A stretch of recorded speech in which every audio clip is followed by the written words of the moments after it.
नमस्कार साथियों। व्रत का मतलब है उपवास करना।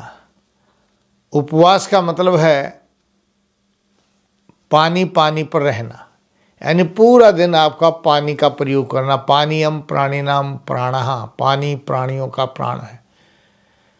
और दूसरा उपवास होता है निर्जला, हवा पर रहना, पानी भी नहीं पीना होता। तो हमें उपवास क्यों करना चाहिए और किन रोगों में इसकी आवश्यकता है, आयुर्वेद में बड़ा स्पष्ट दिया गया है। अक्षी कुक्षी संभवा रोगा वर्णः प्रतिशाय जवरः पंच एते विनिवर्तन्ते केवलम लंघनातः। केवल लंघन करने से, भूखा रहने से ये 5 दोष दूर हो जाते हैं। अगर आपको बार बार बुखार बनता है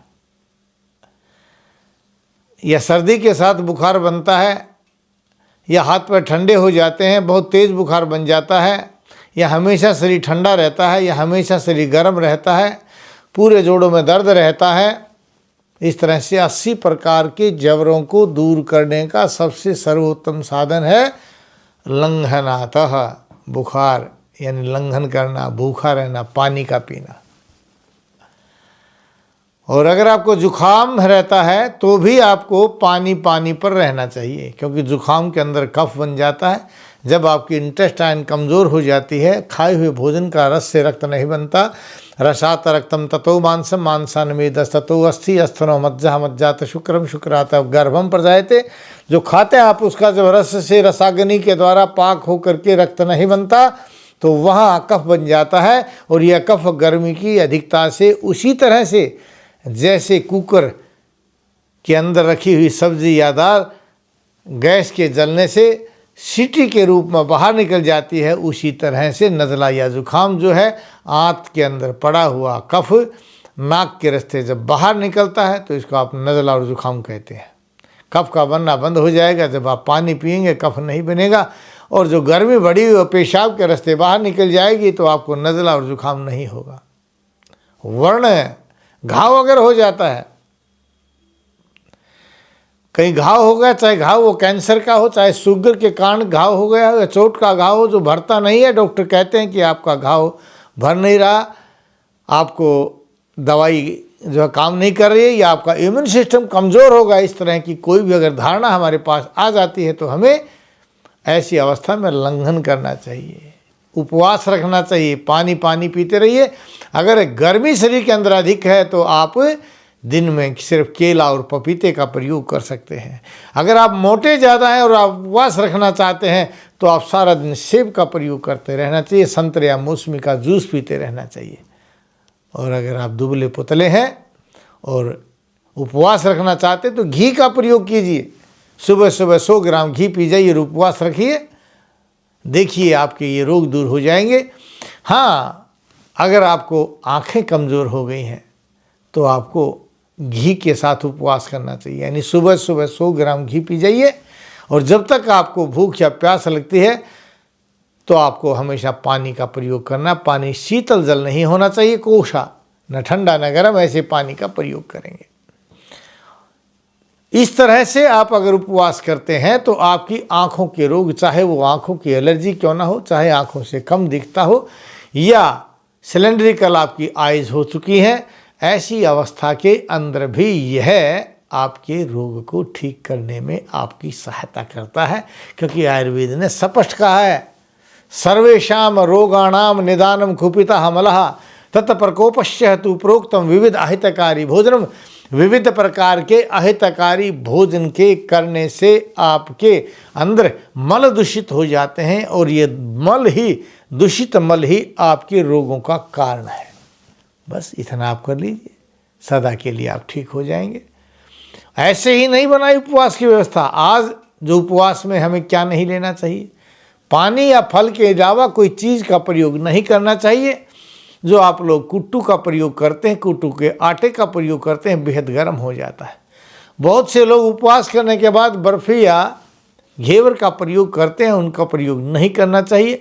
क्योंकि कभी भी उपवास के बाद एकदम हमें हैवी डाइट का प्रयोग नहीं करना चाहिए। जो भारी अन्न का प्रयोग करते हैं या आहार का प्रयोग करते हैं, यह आपका नहीं होना चाहिए। आहार का मतलब है जो मुंह के द्वारा लिया जाए वो ऐसा, चाहे वो पानी है, चाहे दूध है, चाहे शाक समी धान्य है, चाहे आपका अनाज चपाती चावल है। जो आहार मुख के द्वारा, गले के द्वारा नीचे ले कर जाया जाता है उसको आहार कहते हैं। तो आप मक्खन का प्रयोग भी जो है, घी का प्रयोग ही कर सकते हैं, बाकी कोई प्रयोग नहीं कर सकते। भोजन के बीच में जो पानी पिया जाता है, जब आप अगले दिन हल्का भोजन करते हैं तो उस भोजन के बीच में पानी अवश्य पीजिए। पानीयम प्राणी नाम प्राणा, एक दिन उपवास रख के कम से कम 3 दिन आपको हल्का भोजन करना चाहिए, तभी आपका उपवास सफल होता है। यानी आपके रोगों को ठीक करने का सही तरीका उपवास, और 1 दिन के उपवास के लिए 3 दिन तक हल्का भोजन करना चाहिए, तभी आपका उपवास सफल होता है और आपके उपवास की सिद्धि होती है। यानी आपके रोगों का निवारण होकर के आप सदा के लिए स्वस्थ हो जाते हैं। इसी तरह की वीडियो आप देखते रहिए।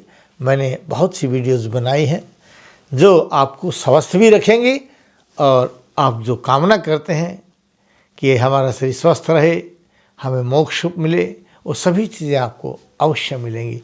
ध्यान से देखता ना, मेरी वीडियोस को प्रयोग करके ही आगे आप शेयर कीजिए, सब्सक्राइब कीजिए, क्योंकि मेरा ये अनुभूत योग मैं आपको बताता हूँ और हमारे शास्त्रों में भी लिखा है, मैं पढ़ा भी हूँ, कढ़ा भी हूँ। आप दोनों चीज़ों का फ़ायदा उठा सकते हैं। जय भारत, जय भारती। हाँ, ये ध्यान रखना, जो टीवी स्क्रीन के नीचे नंबर देख रहे हैं, किसी भी नंबर पर फ़ोन कीजिए, अपॉइंटमेंट लीजिए, मैं आपसे बात करूंगा। अगर आप मुझसे नाड़ी दिखाना चाहते हैं तो आप रोहतक या दिल्ली के अंदर आ सकते हैं।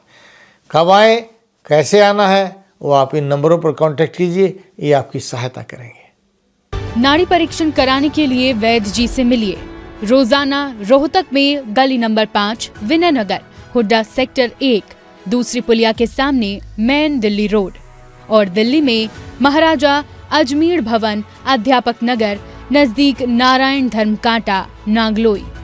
अधिक जानकारी के लिए संपर्क करें 8595299299 या 7428299299।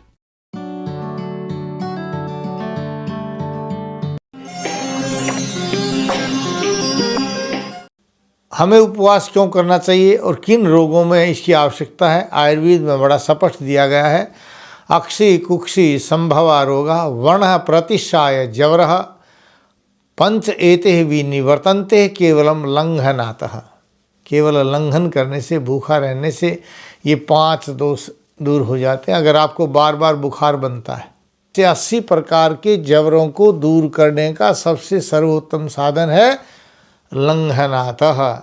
बुखार यानी लंघन करना, भूखा रहना, पानी का पीना। अगर गर्मी शरीर के अंदर अधिक है तो आप दिन में सिर्फ केला और पपीते का प्रयोग कर सकते हैं।